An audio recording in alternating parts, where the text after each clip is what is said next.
উপদেষ্টা মাহফুজ অথবা আন্দোলনের মাস্টারমাইন্ড জনাব মাহফুজ এই মুহূর্তে তিনি একজন উপদেষ্টা হিসেবে আছেন বা ডক্টর ইউনূস সাহেব বিশ্বমণ্ডলে তাকে পরিচয় করেছিলেন জুলাই আগস্ট যে অভ্যুত্থান হয়েছে সেই ঘটনার তিনি মাস্টারমাইন্ড ম্যাটিকুলাস প্ল্যান ছিল।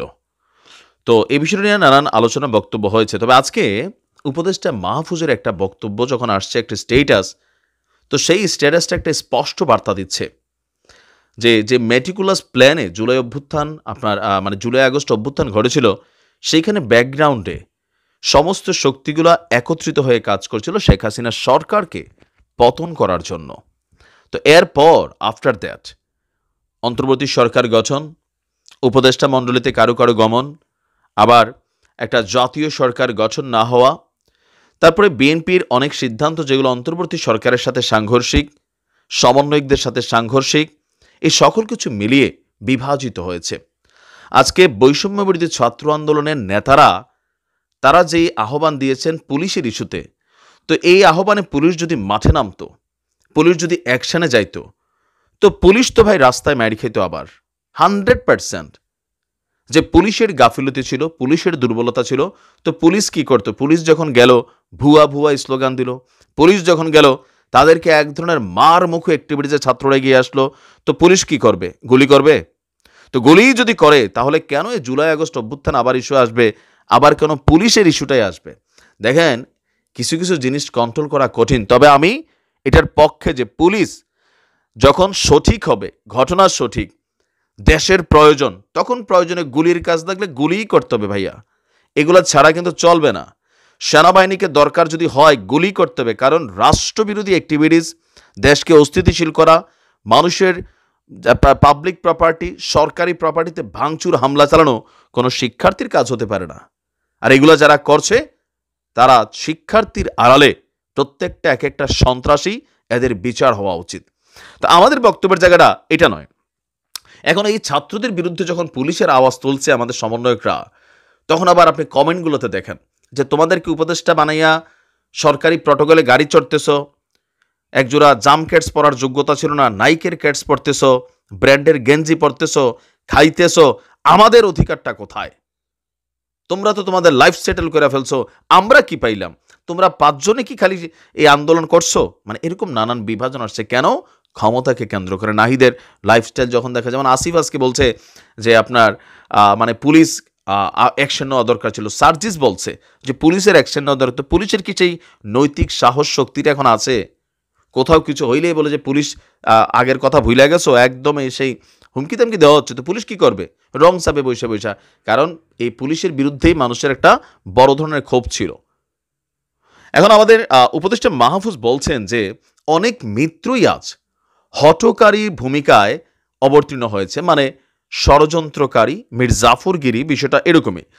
তিনি বলছেন যে মুক্তিযুদ্ধের পরের 10-15 বছরের ইতিহাস মুক্তিযোদ্ধাদের একে অপরকে হত্যার ইতিহাস। যারা চাননি বাংলাদেশ শক্ত ভিতের উপর দাঁড়াক, তারা মুক্তিযোদ্ধাদের একে অপরকে দিয়ে হত্যা করেছে। তিনি কি জামাতকে বুঝাচ্ছেন? বাংলাদেশ স্বাধীন না হোক একমাত্র জামাত চেয়েছে, ইতিহাস তাই বলছে বিভিন্ন সময়। যদিও জামাত বিভিন্ন রকম বক্তব্য দিচ্ছে, কিন্তু এটা প্রতিষ্ঠিত সত্য। তো এখন জামাতে এই কাজ করাইছে।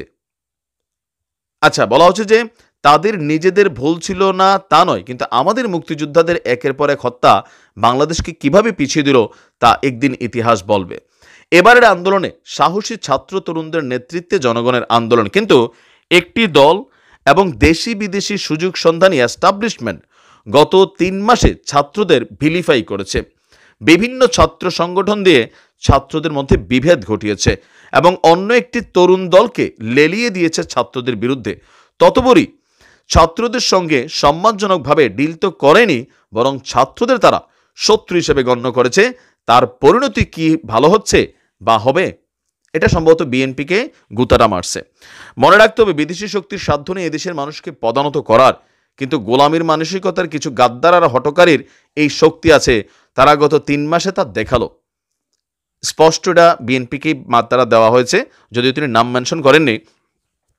ছাত্রদের সংঘাতের মুখে ঠেলে দিয়ে হত্যার মাধ্যমে ছাত্রদের বৈধতার সংকট হলে যারা লাভবান হবে তারা সবাই এই উস্কানি এবং প্রশাসনিক ব্যর্থতার সাথেই জড়িত। ধীরে ধীরে আমরা সবাই বলবো, আপনারা চোখ খুললেই দেখতে পাবেন। তো আমরা বলি কি আগেই বইলা দেন। আপনার একটা ঘটনাতে বিএনপির সাথে টানাপোড়েন ঘটবে, কোনো একটা রাজনৈতিক দলের সাথে টানাপোড়েন ঘটবে, আপনি তখন এসে বলবেন যে এরকম হয়েছে। ও যে 5ই আগস্ট কী হয়েছিল কয়েকদিন আগে আপনাদের একজন সমন্বয়ক যখন এসে জানালো, কেন ভাই 6ই আগস্ট জানালে পারতেন। আপনাদের যখন স্বার্থ টান পড়ে তখন মানে মানুষের কাছে ক্লিয়ারেন্স দরকার। আপনাদের ভূমিকা নিয়ে এমনি মানুষের মধ্যে নানান ধরনের প্রশ্ন আছে। পলিটিক্যাল দলগুলোর মধ্যে বিভাজনের কারণে এই প্রশ্ন আরও বাড়ছে। তো এই মুহূর্তে সমন্বয়করা বা আমাদের উপদেষ্টারা যারা আছেন তারা কিন্তু বিভাজিত হয়ে গেছেন। এমনকি তারা টেনশনে আছেন যে পরিস্থিতি কোন দিকে যাবে। বিএনপির সাথে স্পষ্টত এই মুহূর্তে আভ্যন্তরীণ শত্রুতায় লিপ্ত হয়ে গেছে। নাহিদ স্পষ্ট বলছে সংস্কার ছাড়া নির্বাচন হবে না, বিএনপি বলছে নির্বাচন আগে সংস্কার অল্প করে শেষ করেন। পাল্টাপাল্টি বক্তব্য, কিন্তু স্পষ্ট খালি নাম মেনশন হচ্ছে না। একটি দল কি ঘটছে, কি ঘটবে, গত অন্তত 72 ঘন্টার পরিস্থিতি বাংলাদেশের মানুষকে, আমরা যারা বিদেশে আছি আমাদের মধ্যে ভয় তৈরি করছে যে প্রিয় দেশ ভালো নেই, সিস্টেমটা কোথাও না কোথাও রং হচ্ছে, আপনারা সিস্টেমটাকে সঠিক করেন। এখন তো আওয়ামী লীগ নাই, কন্ট্রোল করেন, এটা খুবই জরুরি। ফেসবুকে স্ট্যাটাস দিয়ে এগুলো হবে না। প্রশাসনকে যতটুকু কাজ করা দরকার ততটুকু করতে দেন। ভালো থাকুন। আসসালামু আলাইকুম।